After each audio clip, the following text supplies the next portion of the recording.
Internet বন্ধ বা open করার দায়িত্ব উনার নয়, উনার মন্ত্রণালয়ের নয়। এটা আইনগতভাবে এই ডাক টেলিযোগাযোগ মন্ত্রণালয়ের সিদ্ধান্ত নেওয়ার কোনো ক্ষমতা নাই। ওনার কোনো নির্দেশনা কখনোই ছিল না ইন্টারনেট বন্ধের। ইন্টারনেট বন্ধের মাধ্যমে মানবতা বিরোধী অপরাধের কোনো সাজা হয়েছে এবং ইন্টারনেট বন্ধের সাথে মানবতা বিরোধী অপরাধের কোনো নেক্সাস আছে, এইরকম কোনো নজির আমার জানা মতে পৃথিবীতে নাই।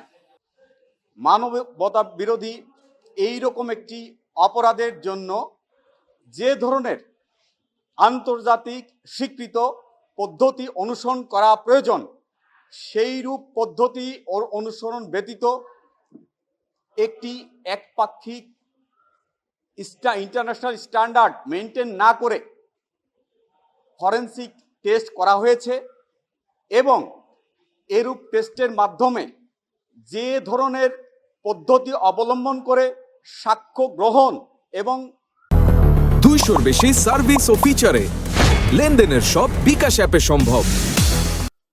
ফরেনসিক টেস্ট করা হয় এবং সেই টেস্টের মাধ্যমে মানবতা বিরোধী অপরাধ প্রমাণিত হয়, সেই রূপ কোনো সাক্ষ্য উপস্থাপন করতে পারেননি।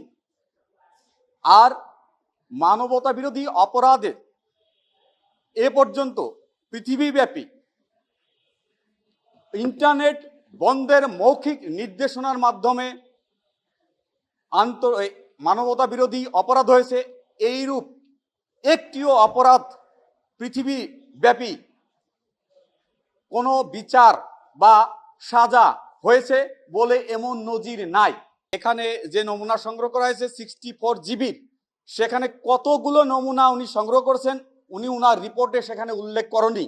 উনার রিপোর্টের যে 2.1 একটা অনুচ্ছেদ আছে, সেখানে কয়জনের নমুনা ভয়েস এবং কার কার নমুনা ভয়েস এর সাথে উনার পরবর্তীতে তর্কিত নমুনা ভয়েসের সাথে ওনার যে সংগৃহীত তর্কিত ভয়েসের সাথে ওনার নমুনা ভয়েসের কার কার সাথে কোনটার সাথে কিভাবে কতটুকু মিল পেয়েছেন সে বিষয়ে উনার রিপোর্টে উনি সুনির্দিষ্টভাবে উল্লেখ করেননি। আমি বলেছি ইন্টারনেট বন্ধের মৌখিক নির্দেশনার ওনার বিরুদ্ধে যে অভিযোগ এসেছে, সেই অভিযোগ প্রসিকিউশনের ডকুমেন্টসেই বলা হয়েছে এবং সেখানে দেখানো যাবে যে সম্পূর্ণ ইন্টারনেট বন্ধের মৌখিক নির্দেশনা উনি দেননি কখনোই, এবং সেটা কখনোই সম্পূর্ণ ইন্টারনেট বন্ধ কখনো হয়নি।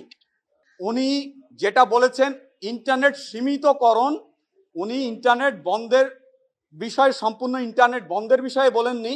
ইন্টারনেট যে 15 থেকে 5 তারিখ পর্যন্ত সীমিত আকারে যে ব্যাহত হয়েছে বিভিন্ন কারণে, ডেটা সেন্টার পুড়ে যাওয়া, খাজা সেন্টারে আগুন লাগা, বিভিন্ন দুষ্কৃতিকারীদের দেয়া আগুন, যেটা বিটিভি ভবন, মেট্রো রেল, বিভিন্ন জায়গায় ইভেন ডাটা সেন্টারে আগুন দেওয়ার ফলে যে ক্ষতিগ্রস্ত হয়েছে, সেই ক্ষতিগ্রস্ত হওয়ার কারণে ইন্টারনেট ব্যবহারের ক্ষেত্রে যে সীমিত হয়েছে সেই বিষয়ে ওনার অবস্থান সুস্পষ্টভাবে ব্যাখ্যা করেছেন।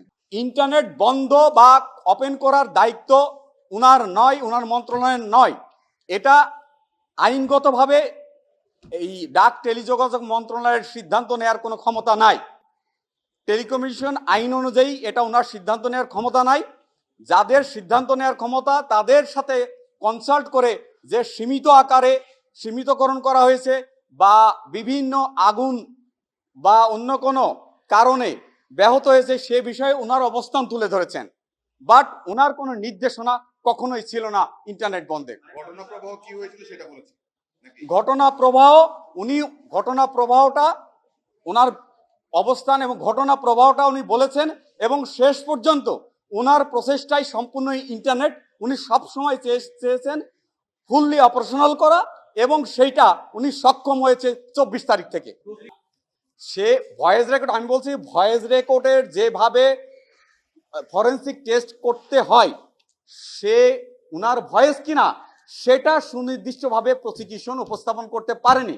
যে পদ্ধতি প্রপার পদ্ধতি অনুসরণ করে সেটা করা উচিত ছিল বা করা হয় আন্তর্জাতিকভাবে স্বীকৃত আইন এবং সুনির্দিষ্ট যে আইন এবং প্রিন্সিপাল, যেটা সুনির্দিষ্ট সুপ্রতিষ্ঠিত প্রিন্সিপাল আছে, সেই প্রিন্সিপালগুলো যেটা ইন্টারন্যাশনাল কোর্ট অফ জাস্টিসে সহ আরও আন্তর্জাতিক আইনে স্বীকৃত পদ্ধতি অনুসরণ করা হয় সেটা করা হয়নি।